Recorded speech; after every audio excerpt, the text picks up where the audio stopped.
everyone, to another edition of Capital Connections Live. I'm Doug Foster, Director of Regulatory Affairs for Polunsky, Beitel Green, and my partner in these podcasts is Peter Idziak, our Senior Associate Attorney.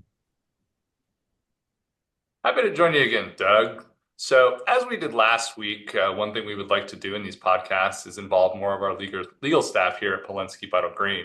So, for this episode, we are joined by one of our Houston-based attorneys, Andy Duane. Andy, it appears that foreign ownership has once again become a hot topic with the legislature. That's right, Peter. In the last session, we saw a dozen bills filed targeting a whole range of issues on foreign ownership.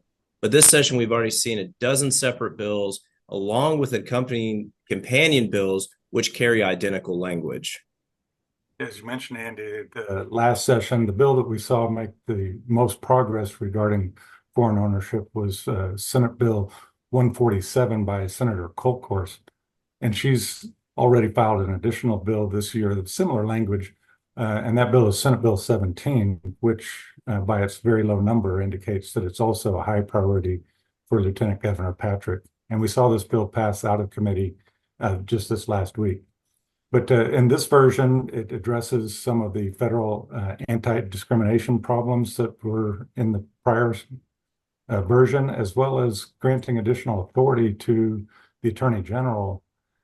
What we see both here is his ability to divest a transaction, but also another bill, House Bill 243, uses eminent domain for the Attorney General to basically unwind any property acquisitions through foreign entities that considered unfriendly.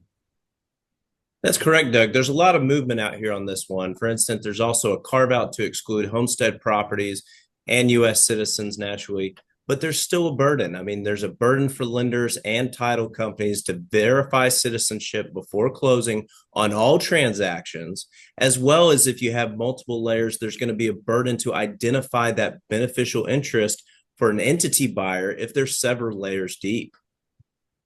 Wow, well, it does sound like there's still a lot of work to be done, not only to reconcile the goals of all these bills, but also to ensure that the cost of borrowing isn't more expensive or burdensome.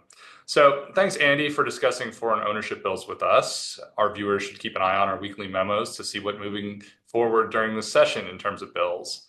Please visit our website at www.mortgagelaw.com and click under the Insights tab, where you can find our written analysis and weekly updates on the Texas legislative session. And if you'd like to subscribe to our Capital Connection updates, the information on how to do so is at the end of this video. So thanks for watching PBG's Capital Connection Live. On behalf of Doug Foster, Andy Duane, and myself, see you next time.